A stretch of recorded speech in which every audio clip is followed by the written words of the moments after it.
Queridos amigos, estamos iniciando con la palabra del Señor, como siempre que viene a nuestro encuentro, y hoy en este martes 23 de septiembre, a través del libro de Esdras. Estamos en el capítulo 6, versículos 7, 8 y luego del 12b al 14-20.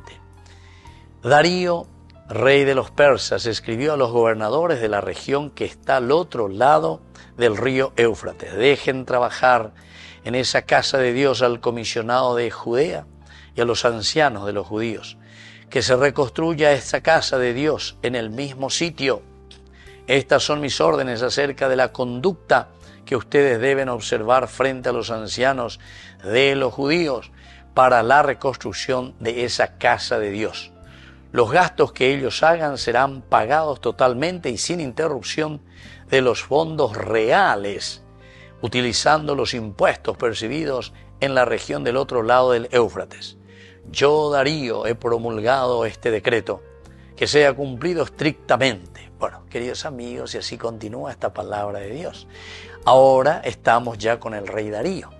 Fue el rey Ciro el que comienza y que les da la libertad. Vuelvan a reconstruir este templo del Señor. Pero ñandeu pepe ya ecuri que el templo ñandeu vea reconstruir nuestra nación, sacar de todo lo que es lo corruptivo, todo lo que nos lleva a corrompernos, queridos amigos, en los valores y en los principios de nuestras familias, a corrompernos, queridos amigos, de esos valores esenciales y fundamentales del Evangelio del Señor. Y aquí sobre todo nos anima, ¿verdad? Porque aquí podemos decir que hay una continuidad. Continuidad en este proceso de reconstrucción de nuestra vida, de nuestra familia, de nuestra nación. Estas son mis órdenes, dice el rey Darío. Segundo elemento, la yare comía y mapata y catuta, oye poco para una reconstrucción, dice, de la casa de Dios. Nosotros somos la casa de Dios, nosotros somos el templo del Señor. Y aquí sin interrupción tenemos que hacer el esfuerzo.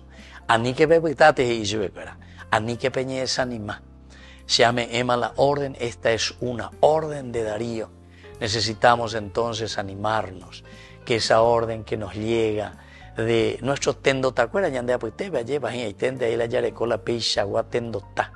que nos ayuden a crecer, que nos ayuden a buscar los valores y principios del Evangelio para reconstruir verdaderamente nuestra nación, nuestro Paraguay, nuestra familia. Y que la bendición del Señor descienda sobre ustedes, el Padre y el Hijo y el Espíritu Santo. Amén.